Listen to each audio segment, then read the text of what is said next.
Assalamualaikum warahmatullahi wabarakatuh.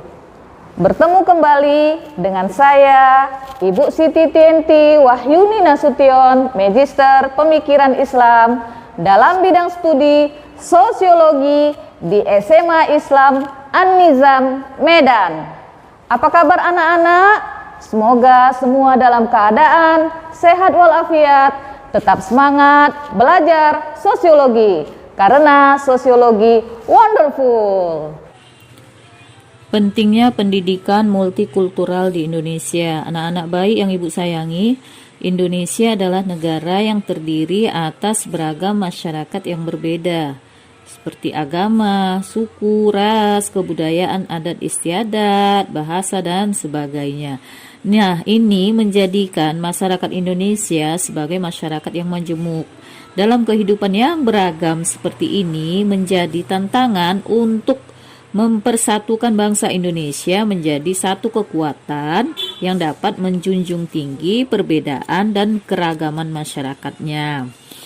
Hal ini dapat dilakukan dengan pendidikan multikultural yang pekan lalu sudah kita bahas beberapa ya.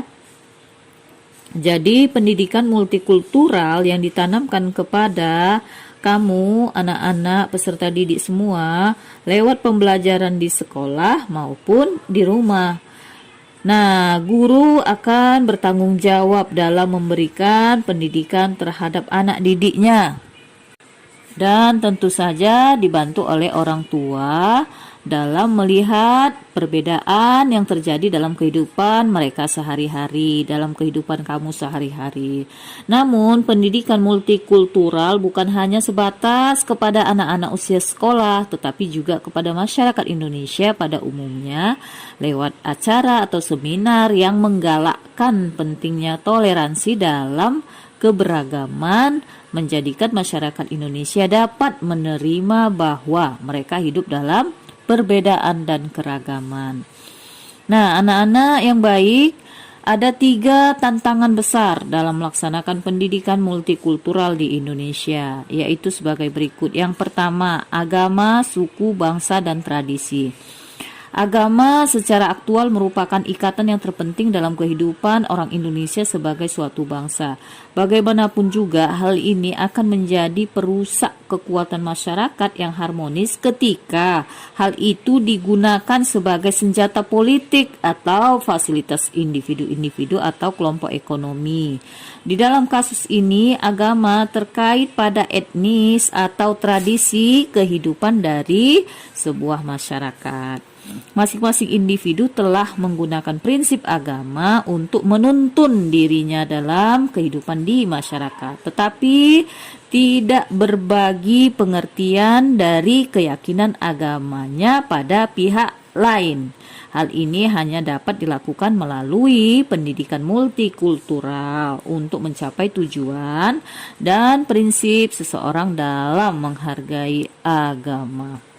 Yang kedua, kepercayaan. Unsur yang penting dalam kehidupan bersama juga adalah kepercayaan.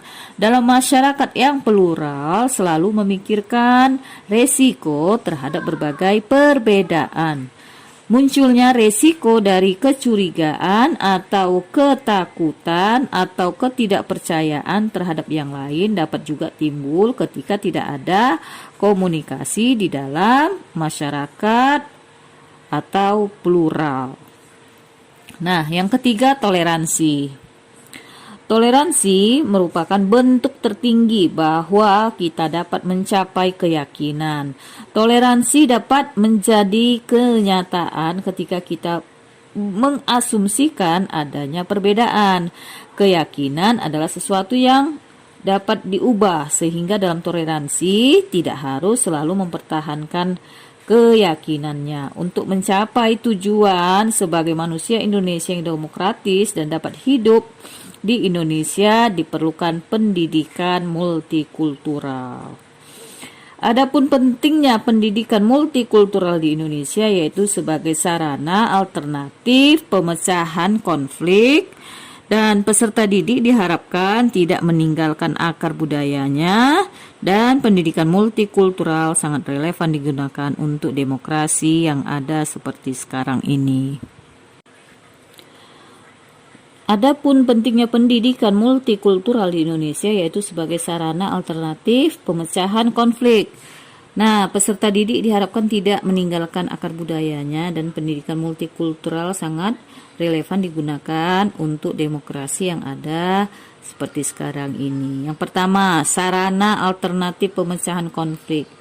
Penyelenggaraan pendidikan multikultural di dunia pendidikan diakui dapat menjadi solusi nyata bagi konflik dan kekerasan yang terjadi di masyarakat, khususnya di masyarakat Indonesia yang terdiri atas berbagai macam unsur sosial dan budaya. Dengan kata lain, pendidikan multikultural dapat menjadi sarana alternatif pemecahan konflik dan kekerasan.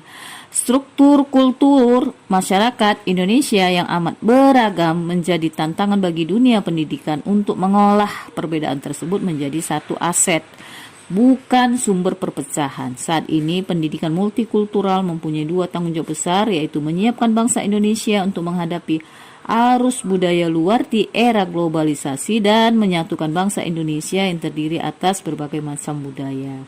Penyelenggaraan pendidikan multikultural dapat dikatakan berhasil apabila terbentuk pada diri setiap rakyat Indonesia sikap saling toleransi, tidak bermusuhan, dan tidak berkonflik yang disebabkan oleh perbedaan budaya, suku, bahasa, dan sebagainya.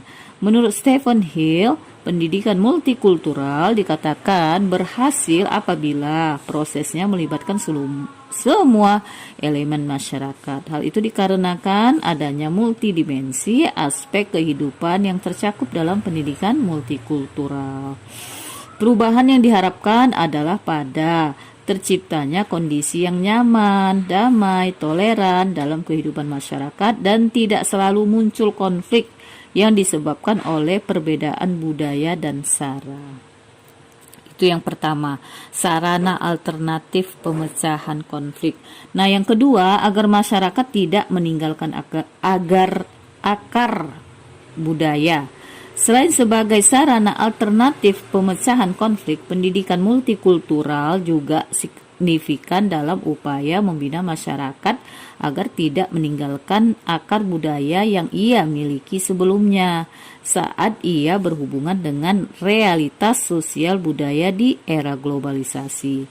Menurut Fuad Hasan, saat ini diperlukan langkah antisipatif terhadap tantangan globalisasi, terutama dalam aspek kebudayaan. Kemajuan ilmu pengetahuan dan teknologi atau IPTEK dapat memperpendek jarak dan memudahkan adanya persentuhan antar budaya, sehingga dengan pendidikan multikultural itulah diharapkan mampu membangun Indonesia yang sesuai dengan kondisi masyarakat Indonesia saat ini. Karena keanekaragaman budaya dan ras yang ada di Indonesia itu merupakan sebuah kekayaan yang harus kita jaga dan lestarikan. Yang ketiga, sebagai landasan pengembangan kurikulum nasional, pendidikan multikultural sebagai landasan pengembangan kurikulum menjadi sangat penting apabila dalam memberikan sejumlah materi dan isi pelajaran yang harus dikuasai oleh peserta didik dengan ukuran dan tingkatan tertentu. Yang keempat, menuju masyarakat Indonesia yang multikultural.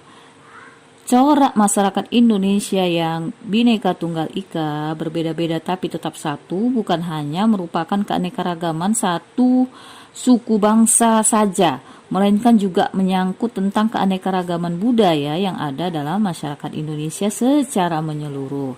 Eksistensi keanekaragaman tersebut dapat terlihat dari terwujudnya sikap saling menghargai, menghormati, dan toleransi antar kebudayaan satu sama lain. Berbagai konsep yang relevan dengan multikulturalisme antara lain demokrasi, keadilan, dan hukum, nilai-nilai budaya dan etos, kebersamaan dalam perbedaan yang sederajat, suku bangsa, kesuku bangsaan, kebudayaan suku bangsa, keyakinan keagamaan, ungkapan-ungkapan budaya, domain privat dan publik, HAM atau hak asasi manusia, hak budaya community, serta konsep-konsep lain yang relevan. Demikian ya pembahasan kita tentang pentingnya pendidikan multikultural di Indonesia. Demikian pembelajaran hari ini. Sampai jumpa di video pembelajaran berikutnya. Jangan lupa like, comment, and share video ini. SMA Islam An-Nizam, unggul, cerdas, Islami. Assalamualaikum warahmatullahi wabarakatuh.